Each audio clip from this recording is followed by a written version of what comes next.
Nous méditons l'Évangile selon saint Luc, chapitre 12, versets 54 à 59. Ma conformité au Christ. En ce temps-là, Jésus disait aux foules, « Quand vous voyez un nuage monter au couchant, vous dites aussitôt qu'il va pleuvoir, et c'est ce qui arrive. Et quand vous voyez souffler le vent du sud, vous dites qu'il fera une chaleur torride, et cela arrive. Hypocrite, vous savez interpréter l'aspect de la terre et du ciel, mais ce moment-ci, pourquoi ne savez-vous pas l'interpréter? Et pourquoi aussi ne jugez-vous pas par vous-même ce qui est juste?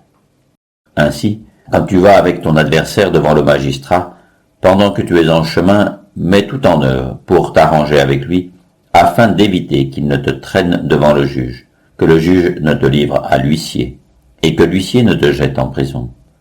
Je te le dis, tu n'en sortiras pas avant d'avoir payé jusqu'au dernier centime. Prière. Seigneur, aide-moi, donne-moi la force de te suivre. Demande. Être dans les conditions pour prendre les bonnes décisions. Réflexion, premier point. Ce passage est très beau et entre dans le discours du Christ, un discours eschatologique. Le Christ donne des paraboles et des enseignements sur le fait que l'on doit toujours avoir le regard posé sur la vie éternelle. L'homme, lorsque Dieu l'a créé, vivait dans le bonheur, sans souffrance, en harmonie avec lui-même, avec les autres et avec Dieu. Dieu lui avait donné le don de l'immortalité, mais aussi deux dons surnaturels, la grâce et son amitié. Avec le péché, nous avons perdu ce don de l'immortalité, mais aussi la grâce et son amitié, toutes deux rachetées par le sacrifice du Christ. Mais le péché a laissé des traces. La mort, la souffrance, le fait de pouvoir être séparé de Dieu, être dans l'incertitude, la concupiscence, la perte de la justice originelle. Nous savons que nous sommes faits pour l'éternité, pour être avec Dieu pour toujours. Mais combien est-ce difficile? Méditons sur cette réalité. Nous savons que nous sommes faits pour le ciel, mais maintenant, avec le péché, il nous est difficile d'être avec Dieu. Deuxième point. Un verbe clé du passage que nous venons de lire est discerner. C'est un verbe à la mode aujourd'hui. Il faut tout discerner. C'est juste, mais c'est aussi dangereux.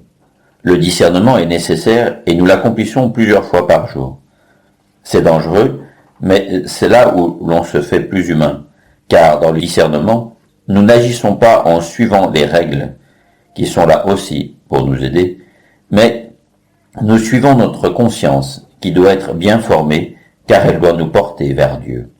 Un bon discernement nous renouvelle, car la décision prise nous fait plus proches de Dieu.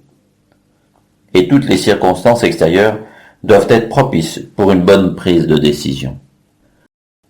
Le temps du discernement doit être fait avec la grâce de Dieu, dans son amitié, car sinon on risquerait de ne pas reconnaître la voix de Dieu et sa volonté. Comme en toute chose, les circonstances sont des éléments à prendre en compte pour pouvoir bien discerner. Être dans la grâce de Dieu est le premier pas pour pouvoir prendre la bonne décision. Si quelqu'un vient me voir et qu'il me dit qu'il essaye d'entreprendre un discernement sur un point de sa vie, mais en même temps qu'il mène un style de vie contraire aux enseignements du Christ, j'aurai de forts doutes sur sa capacité à pouvoir prendre la bonne décision. Troisième point. Le deuxième point qui nous est présenté est de chercher la volonté de Dieu, et non pas la mienne. La volonté de Dieu ne portera toujours à être dans son amitié. Donc, si la décision que je crois devoir prendre m'écarte de mon amitié avec Jésus, ce ne sera pas la bonne décision. Le discernement est un moment de courage, mais c'est surtout un moment où je renouvelle plus fortement mon adhésion au Christ. Chaque décision que je prends doit m'amener à être plus proche de Jésus. Mon objectif est-il de faire ce dont j'ai envie? Mauvais pas. Le refrain des jésuites est « Pour le règne du Christ, pour la plus grande gloire de Dieu ». C'est ce qui doit me motiver. Mon adhésion est-elle conforme à cela? Comment est mon cœur, la source de mes motivations? Ai-je d'autres motivations qui sont plus grandes que celles-ci? Rappelons-nous que nous sommes faits pour le ciel. C'est mon objectif. Lorsque l'on fait une retraite, on s'en rappelle. Le but est de s'en rappeler tous les jours. Posons-nous aussi la question, depuis combien de temps n'ai-je pas consacré du temps au Christ? Chaque jour, mais aussi un temps prolongé comme par exemple une retraite. Si je n'ai pas participé à une retraite depuis plus de 6 mois, quelque chose ne va pas. Le chrétien est une personne qui est en amitié avec Jésus. Mais si je ne fais même pas cela, discerner, oui, mais ayons tous les moyens avec nous pour bien l'accomplir, et ayons aussi la bonne intention. Dialogue avec Marie. Marie, merci d'être ma mère. Apprends-moi. Fais que mes critères soient ceux du Christ. Fais que mes sentiments se conforment au Christ. Résolution. Programmer ma prochaine retraite.